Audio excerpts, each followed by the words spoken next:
All right, everybody. I am Steve, and this is A is for Alice, B is for Bob. Today, B is for Black Sabbath. As you might be able to tell from the thumbnail and from the title of the episode, Sunday Night Confessions is coming back, but also it's kind of a dual purpose episode here because we're celebrating 55 years of Black Sabbath, their debut. And when I say we, I'm inviting this guy, Trevor. Hey, what is this that stands before me? A figure in black that's on my screen. Yeah, Good to see you, my man. yes. February 13th, 1970, Black Sabbath release. Their debut, yeah.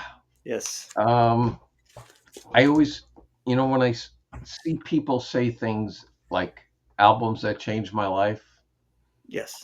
I always question that. I'm like, okay, how much did this change your life? Mhm. What did it do? And you know what? I don't know if I can say it changed my life, but it certainly um, pointed me in a musical direction. I don't know if that changes your life, whatever, but Mhm. that's what it did for me. Now, granted, I'm 14 years old when this comes out. You're not even born yet. No, no. I in fact, I might have been around as a zygote. So we I have mean, that going for it. because what are you, 54 now? 54? Yeah, I'm 54. Yeah. So okay, I wasn't born yet. you may have been in the embryonic robot stage. Yeah.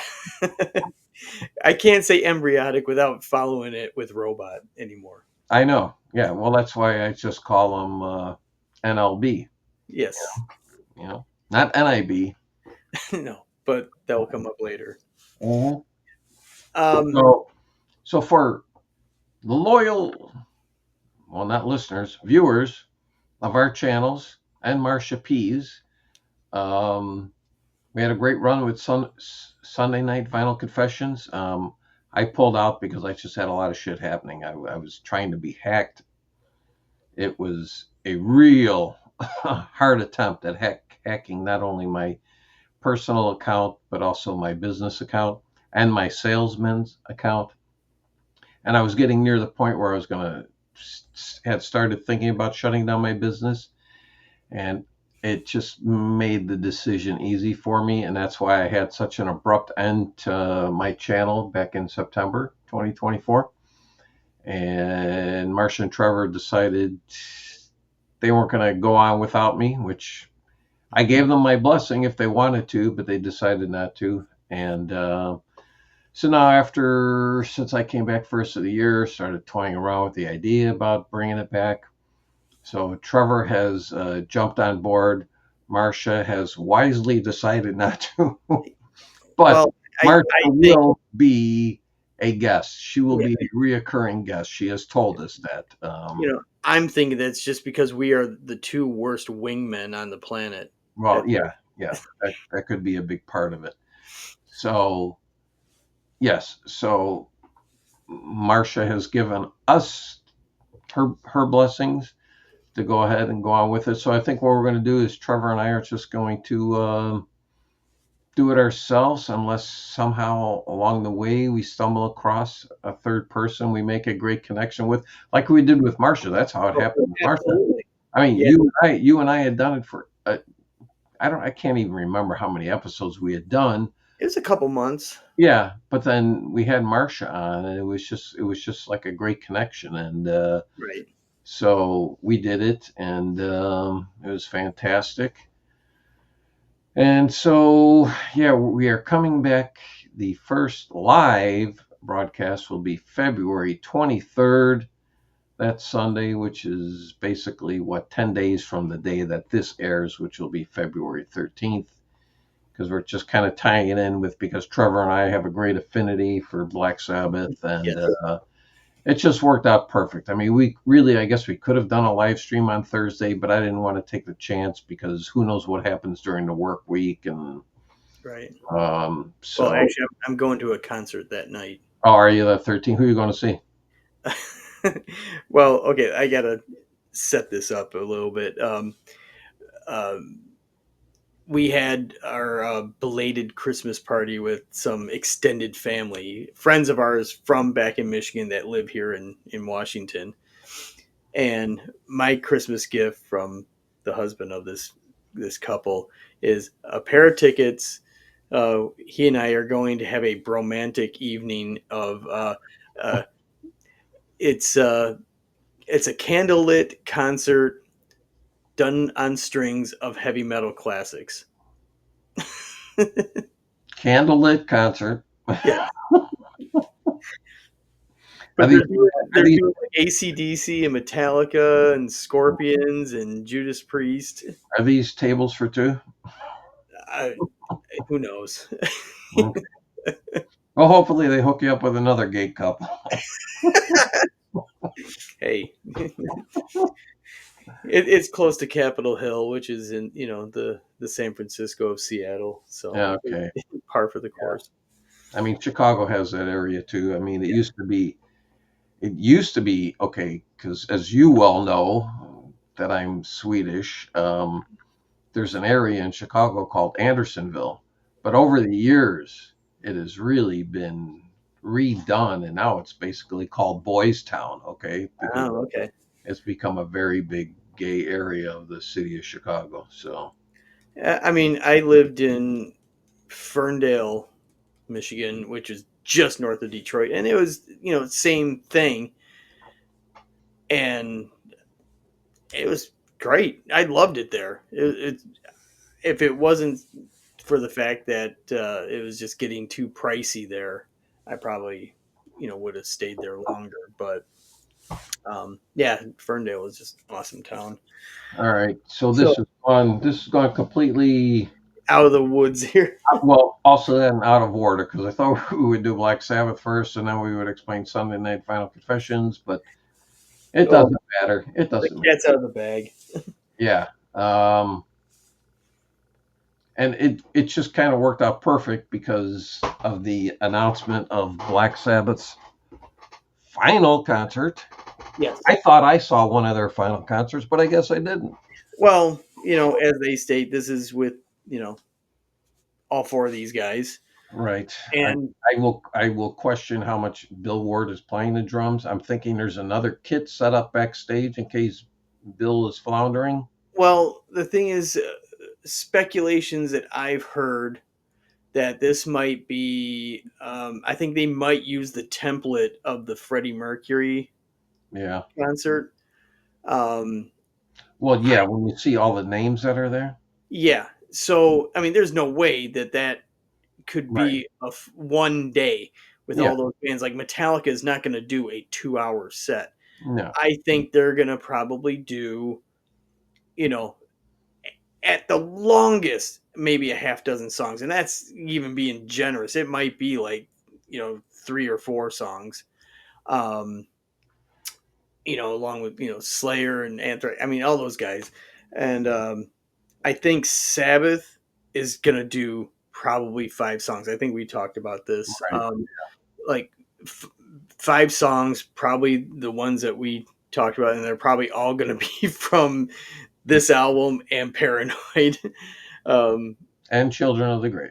and Children of the Grave. Yeah, Yeah. and That'll be it. You won't hear anything yeah, outside and of the then first three and albums. then Ozzy's set will probably be Crazy Train and Mama I'm Coming Home, and a couple other ones. It's not going to be a long set. Those guys And physically and can't do it. Ozzy will be sitting down. Yeah, and this is no disrespect to these guys at all. It's just the reality of it. Um, Me personally, I hope it's going to be a pay-per-view live stream, because obviously, there are probably more people that are wanting to go to it that can't go to it, and you know, it, I foresee this to be an easy sellout too. Oh yeah, I mean, I'm hoping they do a live stream, and I would think that Sharon Osbourne's involved in it. I'm guaranteeing you, she is figuring out every money angle there is. Right. So I'm betting, I would say, if Anthony was on here with us, the smart money is on it being a live stream pay-per-view. Well, Uh, and it's supposedly it's a charity concert too, if I read that right. I think like okay. there's going to be going to like probably like Parkinson's Since, yeah. and It's some always other. amazing how people come affiliated to a fundraiser when they become afflicted with it. Like I can guarantee you, Michael J. Fox didn't give a fuck about Parkinson's until he came down with it. Yeah. Well, and the Parkinson's and a cancer thing for Tony Right. and some pulmonary thing for Bill and Yeah. then I don't know PETA for Geezer. I don't know. Yeah, that's right. So, but and I was looking at. I'm sure I you wonder probably if did. You see the jerseys that they were making that they I had? saw something with Sharon and Tony. Yeah. Yeah, like the Villa ones. I I hope those are made available. yeah. I couldn't even bring when I saw those. I almost went onto the Black Sabbath website and I'm like, I can't even bring myself to do it because part of me, I just wish this wasn't even happening. You know, um, I I think it'll be very sad watching Ozzy. Oh, That will be the great takeaway from this. It won't be, oh man, it's great to see all four of them on stage together again because really that should have happened in 2016. yes. I was fortunate enough to see it in 1999. Um, Yeah, I saw them then too. It was part of Ozfest, but I didn't see the headline one yeah, or when they did their own show. right. Yeah, I saw the reunion tour, and um, but you know what? It'll sell out. Hmm. So And apparently, it's what the people want.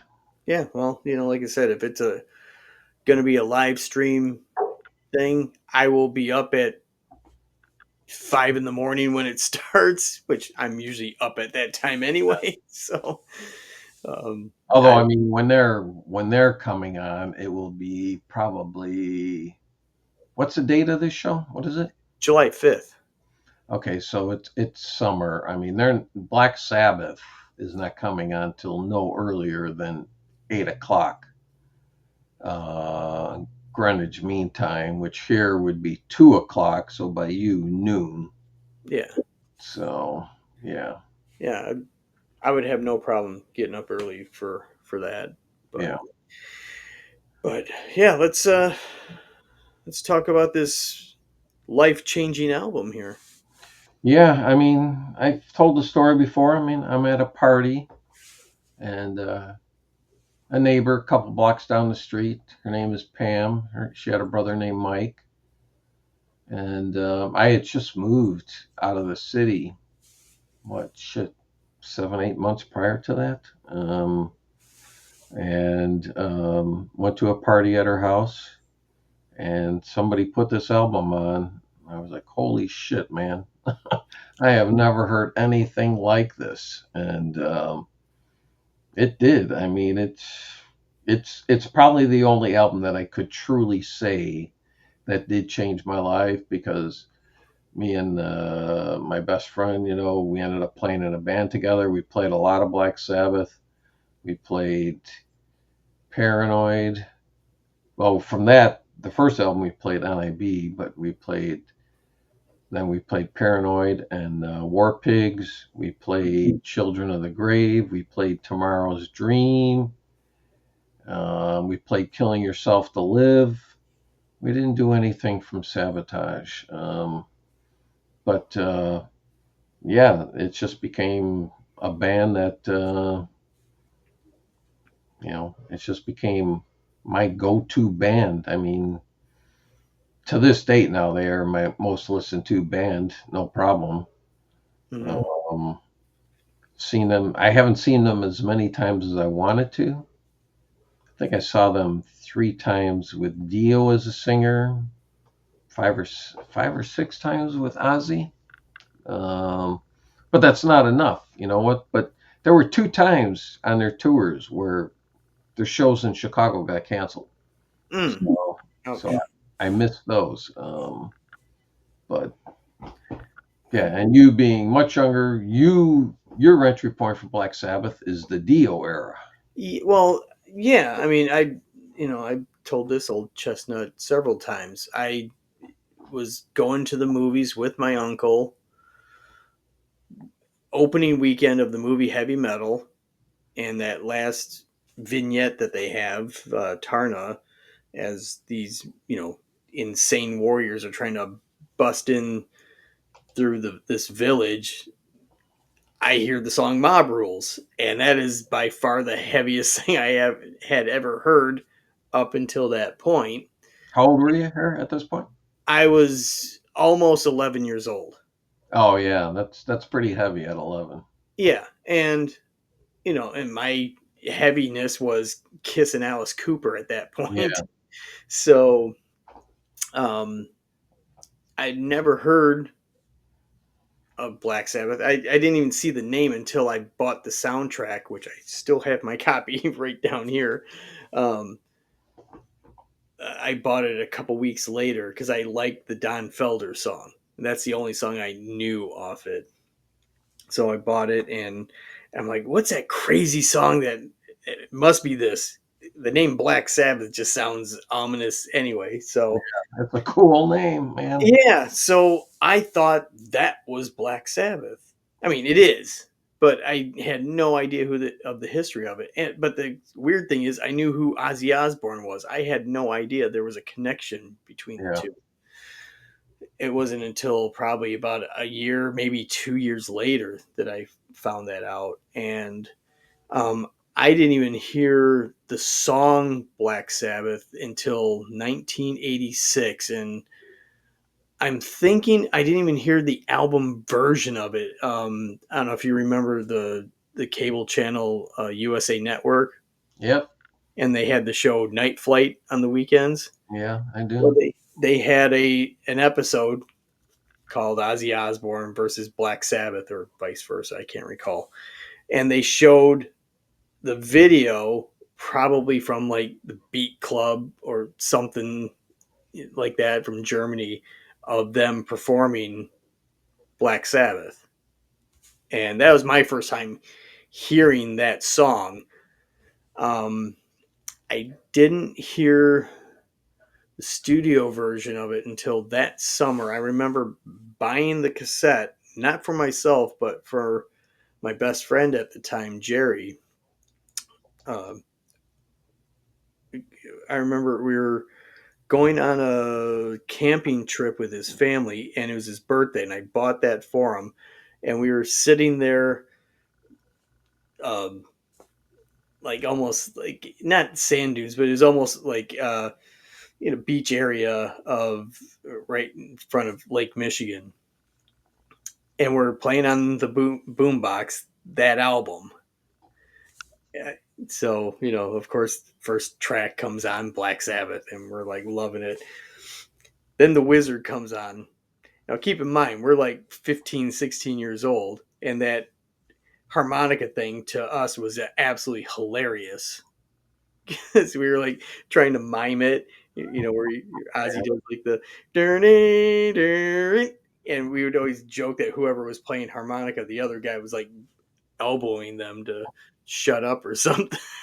So, and that was my first exposure to that album was way later, in '86, and then a few weeks later we got to see Ozzy Osbourne. Yeah. Not mostly to see him. We went to see the opening act, but Right. it was a bonus. So Yeah.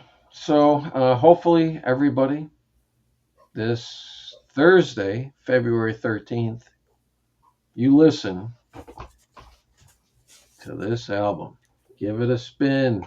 Because I can guarantee you Trevor and myself are going to. yeah, And I'll be then, sitting here with this. oh, wow.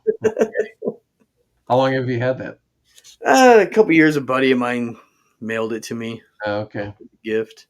And then 10 days later, Sunday Night Vinyl Confessions will be back. Um, Oh yeah, there we go. Forgot about these. Oh, Showing that's how much I'm a fan. Yeah. yeah, yeah. Trevor is indelibly etched, For life. and I guess we have to figure out who we're gonna have as our guest that first night. Yes. But we got time. We got time. So Yeah. Sure. hopefully everybody can join us. Hopefully a lot of the regulars will be back. Actually, like Richard. Richard has a channel now. Richard used to comment. Yes. He didn't have a channel at that point when we signed off, and now he's got his own tap room. Yeah. Speaking Uh, of, for Black Sabbath, what is that? it's a Guinness. Yeah, okay. Cheers to Black Sabbath. Guinness. All right. So actually, if you are watching this, you will have already seen us because we're doing like a time continuum kind of thing here because we're recording this on Saturday, February 8th, before we go on Alex's live stream. But this isn't posting until Thursday, February 13th. So excuse us if you can't follow along with the time frame here. But anyway, we want to let everybody know that Trevor and I are back, and that, well, actually, we should see if Marsha wants to join us on the first episode. We'll Uh, ask, but when we find out, you'll find out, and yeah, you know, just come along. It's gonna be a good time. yeah, We always had a good time, so everyone yeah. join. And actually, because we're going to have a 10-day lag between the time this airs and we do our first live stream, please, in the comments, give us any suggestions for topics you want us to cover. Yeah. So we always appreciated everybody's input. So I mean, I I don't put know up one. I think I was saying, since it's gonna be our first episode back, our favorite comeback albums. yeah, yeah, we can do that. Definitely, we can do that. That can be one of the segments is a comeback album. So it will not be 13 by Black Sabbath. I can guarantee you. No. So, all right, Trev, I will see you later. All right, guys, take care, and we'll see you Sunday. Yeah.